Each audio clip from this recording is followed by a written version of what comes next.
also about these young women's personal safety.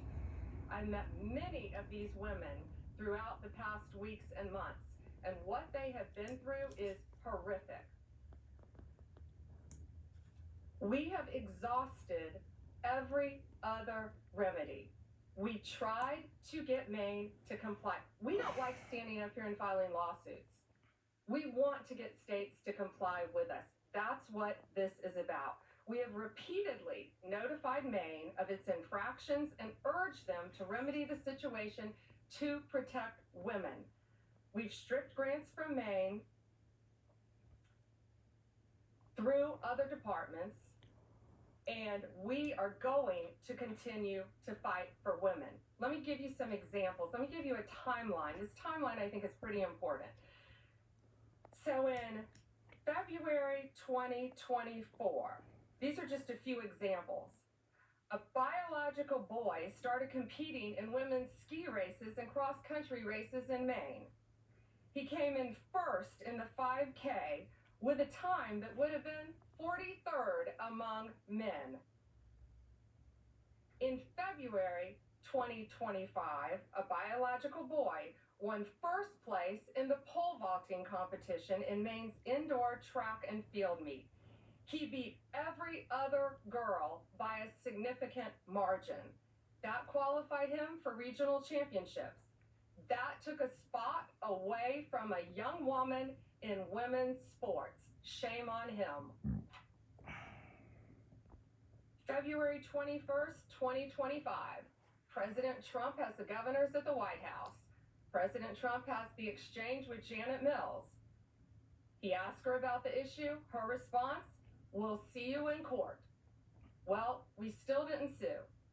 HHS and the Department of Ed opened investigations in an attempt to get them to comply. They both found violations. And in March, Maine refused to comply. I want to read you this letter.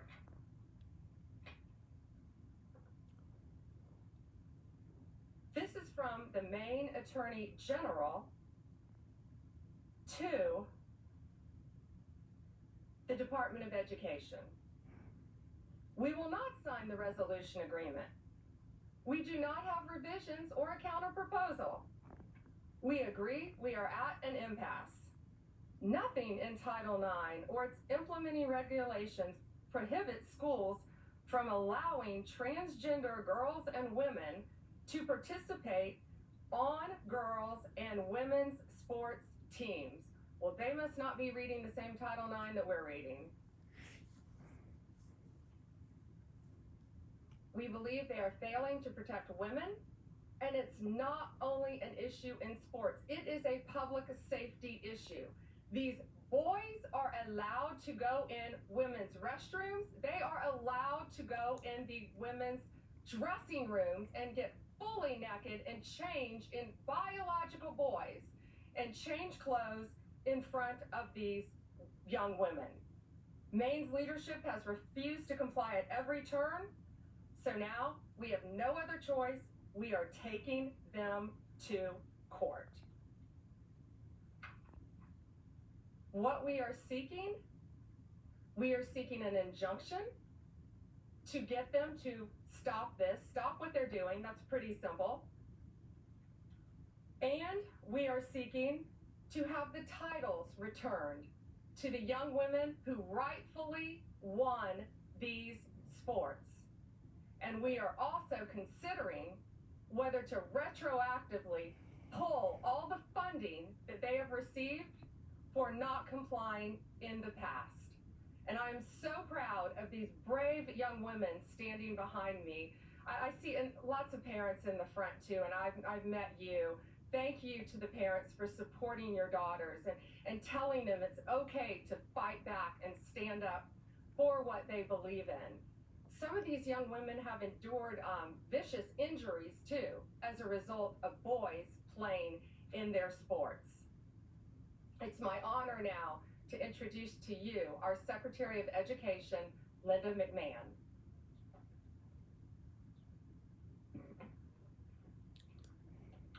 Morning, everyone.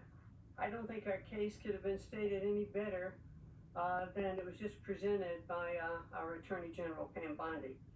And I thank you very much for your participation this morning, and I will echo Attorney General's comments about how brave these women are, these young women. And of course, Riley Gaines has been a staunch advocate for the Title IX infractions, since she came on board, and we're so proud to have Riley out there as such a prominent spokesperson. So today we're announcing a weighty development in the Title IX investigation into the Maine Department of Education.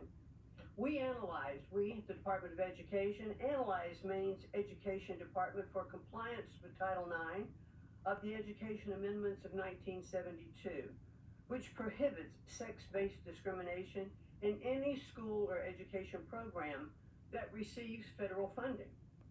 Unfortunately, our investigation has found that Maine continues to willfully violate Title IX and to strip the civil rights of female athletes in the state. And as Pam alluded as well, it's not just about their civil rights, it's about their safety. And we, after our investigation, we found we really had no other choice. We thought the infractions warranted turning them over to the Justice Department for their further investigation. So how do we get here? On February 5th, President Trump signed the executive order keeping men out of women's sports, which directed all states and educational programs receiving federal funds to cease the practice of allowing males to compete in sports programs for women. They didn't make this up. This is the law. This is Title IX. This executive order was aimed at protecting women like fencer Stephanie Turner or volleyball player Peyton McNabb from being injured and unfairly outmatched by male athletes. President Trump didn't pull any punches. He explicitly warned Maine and Governor Janet Mills that Maine would risk losing federal funding if it continued to allow males to participate in women's sports. Governor Mills chose to openly flout Title IX compliance, telling President Trump, and I'll repeat what the general said, "We'll see you in court," and obviously we are going to. That same day, our Office for Civil Rights opened an investigation into the Maine Department of Education and Maine School Administrative District number 51 for permitting males and girls sports and denying female-only intimate facilities. The department's investigation confirmed Maine's Title IX violations, and we offered Maine leaders multiple opportunities to change their policy and to protect women in sports, and they have refused. So now as the DOJ begins their enforcement actions, I hope Governor Mills will recognize that her political feud with the president will deprive the students in her state of much more than the right to fair sporting events. After all, compliance with federal civil rights law is a universal prerequisite for receiving federal funding. The Trump administration could not be any clearer to all states, sports leagues, and educational institutions. We take the violations of women's civil rights very seriously. I have 3 granddaughters, and I want to make sure that they are treated fairly and that they aren't exposed, in dressing rooms. We want to make sure that if you open women's sports or intimate facilities to males, you expose yourself to federal civil rights investigations. Governor Mills will definitely get her wish. We thank you all for being here this morning. Look forward to seeing you later. Thank you, Secretary. I'd now like to introduce to you State Rep Laurel Libby from Maine, who has been a champion for these young women in the state of Maine. And thank you, Representative. And we're going to go, we'll monitor this the rest of the way. We got the gist of what the press conference is about. Department of Justice making a move on Maine. Let's bring in back Jonathan Turley. Jonathan, your thoughts now that you saw the case? Well, I think that Maine has a serious problem on their hands. You know, there is no entitlement to federal funds. Now, the Supreme Court says that the government cannot commandeer states. So the government can, in a heavy-handed way, violate the Constitution. But it was in Rumsfeld versus Fair, the Supreme Court voted unanimously to say that federal funds could be withheld from states for the failure to comply with federal law. Now, in that case, there was a thing called the Solomon Amendment.